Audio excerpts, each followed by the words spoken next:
Journey to the Center of the Earth. The story begins on the 24th of May, 1863, in Hamburg, when Professor Lidenbrock and his nephew Axel discover an old parchment in a 12th century book called Heims Kringla, a chronicle of the Norwegian princes who ruled over Iceland. This parchment, when decoded into Latin and translated by Axel, proved to be written by an alchemist of the 16th century and read as follows. Descend into the crater of Snæfellsjökull, over which the shadow of Skataris falls, before the kalends of July, bold traveler, and you will reach the center of the earth. I have done this. Arne Seknusson. Snæfells is a 5,000 feet high mountain in Iceland, an extinct volcano, its last eruption having been in 1229. And so the journey from Hamburg to Iceland begins.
Set off with their guide to reach the mountain side.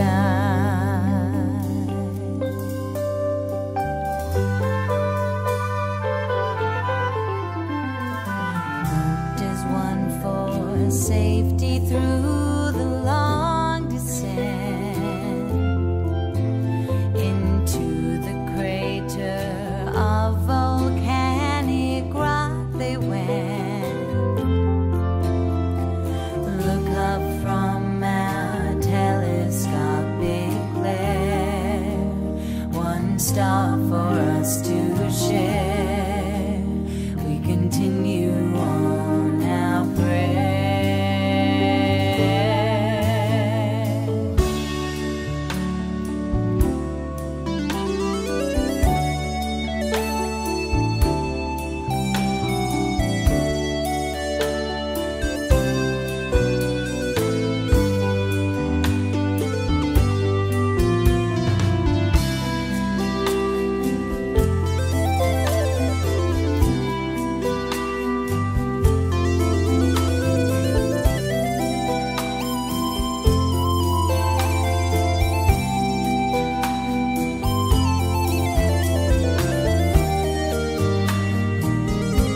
admiring shades of lava, which imperceptibly passed from reddish-brown to bright yellow, their way lit by crystals appearing as lighted globes.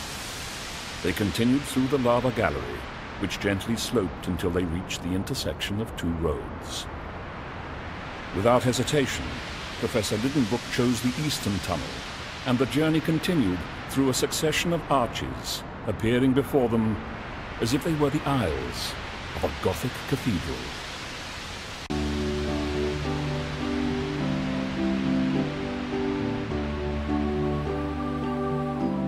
The walls were enhanced with impressions of rockweeds and mosses from the Silurian epoch.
The eastern route they had taken had come to a dead end.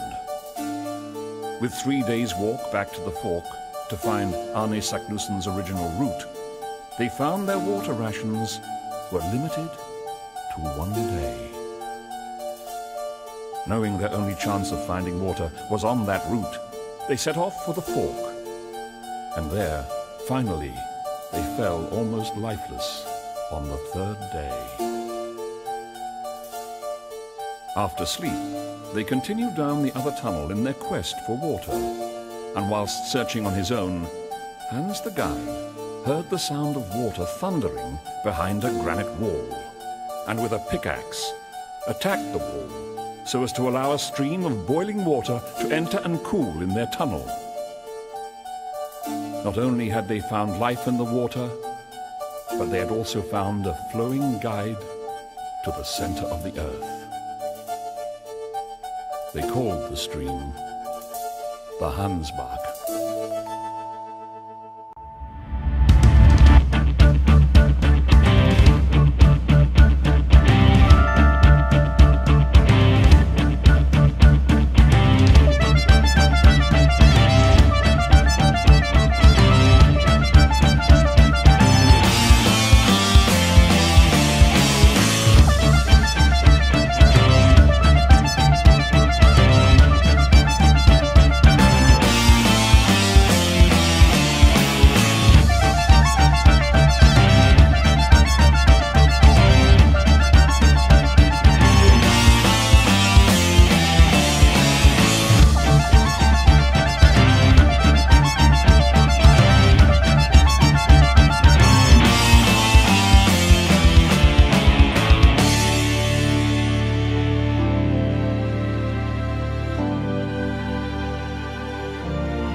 Replenished with water, the journey continued with haste, but somehow they found themselves separated.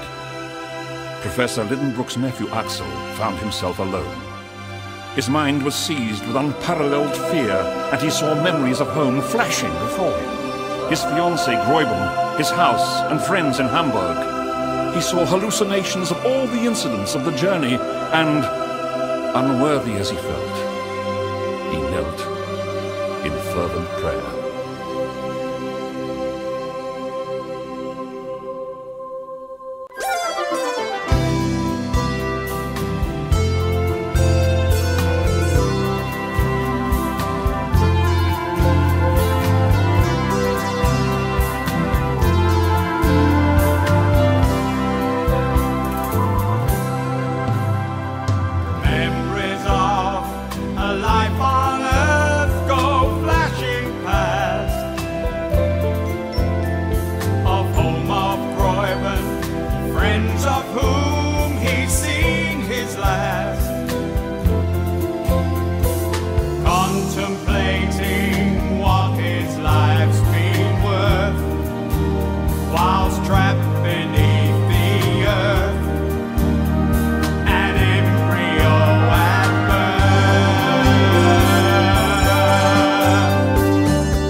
Upon rising from his prayer, in panic, he ran blindly through a tunnel, only to reach a dead end, where he fell panting for breath. In the darkness, he cried. Voices. Voices. Voices. He heard voices. He heard his uncle's voice. Due to the shape of the gallery and the conducting power of the rocks, his uncle's voice was uncannily traveling around the walls.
By means of their chronometers, they discovered they were 4 miles apart.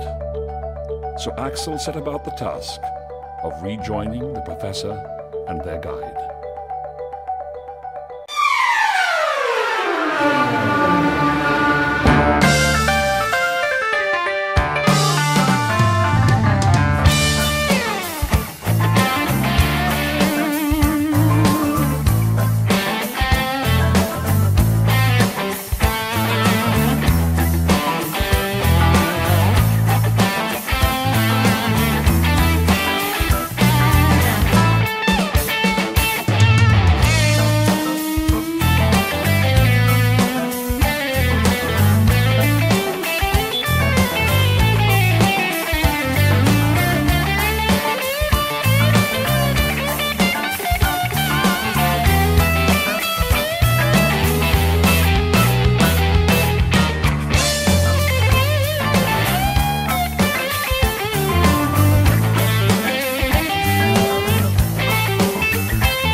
Suddenly the ground disappeared from beneath his feet.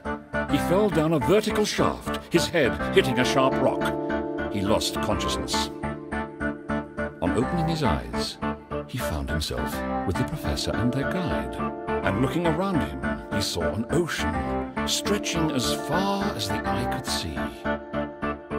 A giant forest of mushrooms, a line of huge cliffs, and strange clouds hung overhead as he lay on a deeply indented shore of golden sand strewn with shells.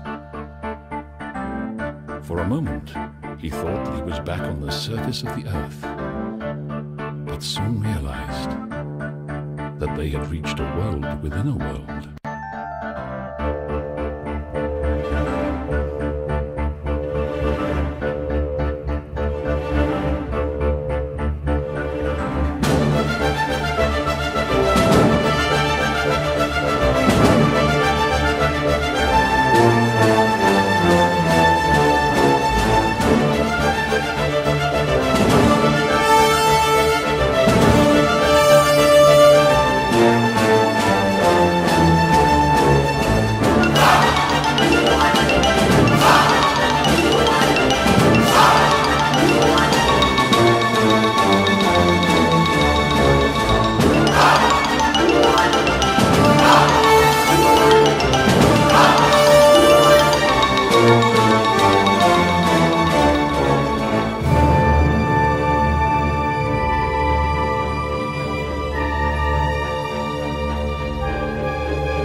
Having made a raft from wood taken from the giant mushroom forest, with rigging consisting of a mast made of 2 staves lashed together, a yard made of a third, and a sail borrowed from their stock of rugs, they set sail from the harbour, Port Gräuben, named after Axel's fiancée. With a northwesterly wind propelling them along at about 3 miles an hour, silvery beams of light, reflected here and there by drops of spray, produced luminous points in the eddy created by the raft. Soon, all land was lost to view. 5 days out to sea, they witnessed a terrifying battle between 2 sea monsters, one having the snout of a porpoise, the head of a lizard, and the teeth of a crocodile, an ichthyosaurus. The other, the mortal enemy of the first, a serpent with a turtle's shell, the plesiosaurus.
cumulus clouds formed heavily in the south, like huge woolpacks heaped up in picturesque disorder. Under the influence of the breezes, they merged together, growing darker, forming a single, menacing mass. The raft lay motionless on the sluggish, waveless sea. And in silence, they waited for the storm.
For 4 days the storm had raged as they clung to the mast of their raft for safety.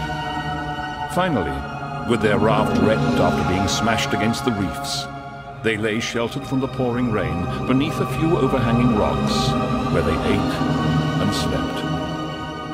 The next day, all traces of the storm had disappeared, and what remained of their stock seemed intact. But checking the compass brought only heartbreak, as it showed that a change of wind during the storm had returned them to just a few miles north of Port Wakeman. Deciding to try and find the original route, they advanced with difficulty over granite fragments mingled with flint, quartz, and alluvial deposits, eventually reaching a plain covered with bones, like a huge cemetery, and amongst which they found themselves in the presence of an authentic specimen of quaternary man. Preserved perhaps through some particularity of the soil, the body lay before their eyes, exactly as it once had lived.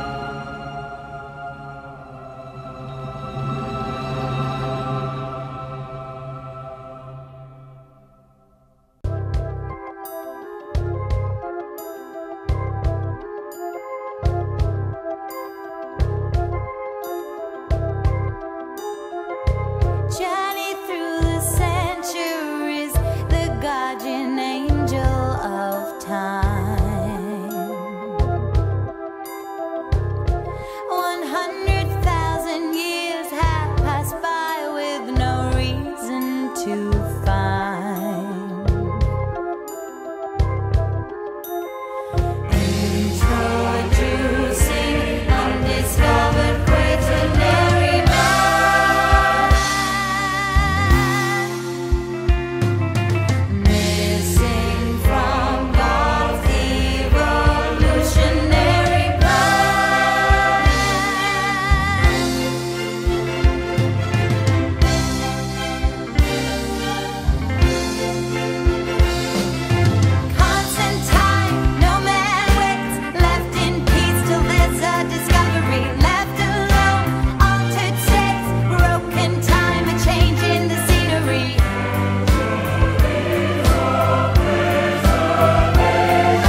sail, facing discovery, no anonymity.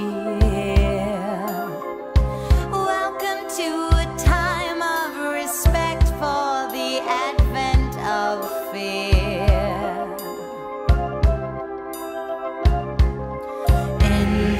Introducing quaternary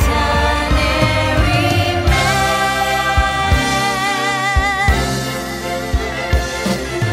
Constantine, no man waits, left in peace till there's a discovery. Left alone, altered states, broken time, a change in the scenery.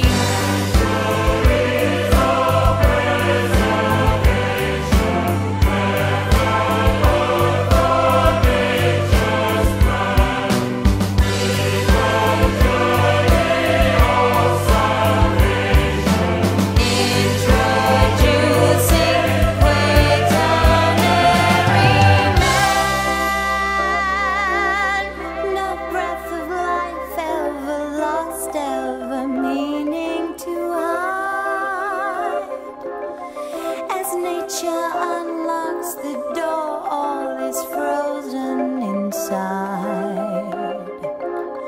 Lost in an age by our side, in an age by our side.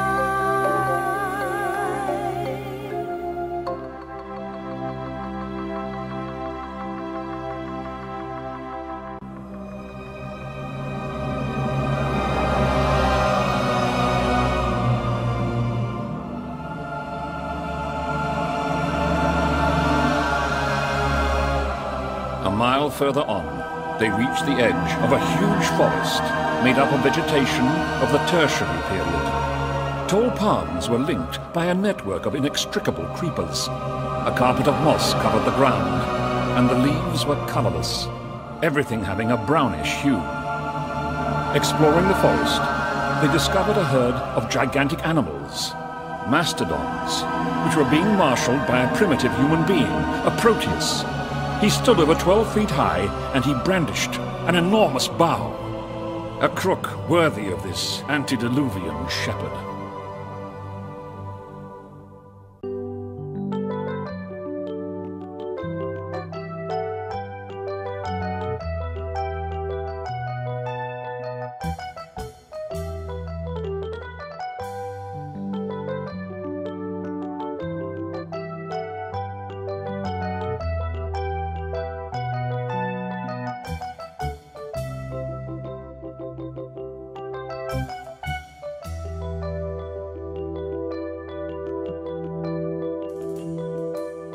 Journey on through ages gone to the center of the earth, past rocks of quartz and granite which gave Mother Nature birth. Burial ground of ancient man, a life no more is seen. A journey through his time unknown, I wonder where he's been. Wonder where he's been. Wonder where he's been. Wonder where he's been.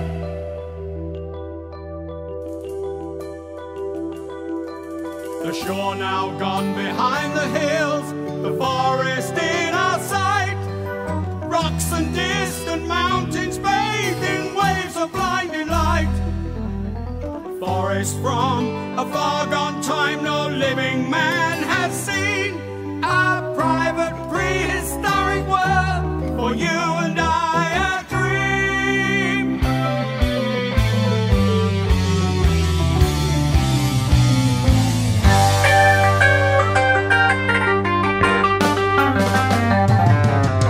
Brownish hue dictates my eye, no color hides their fear.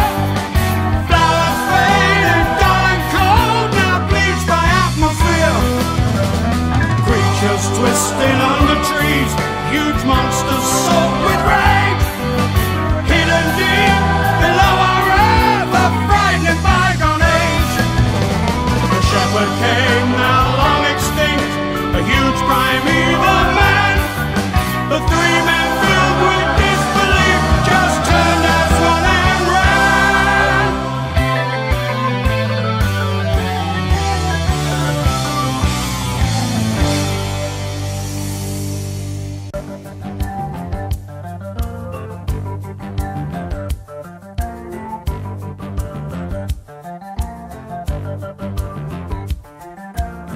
Dumb with astonishment and amazement, which bordered on stupefaction, they fled the forest. Instinctively they made toward the Lidenbrook Sea.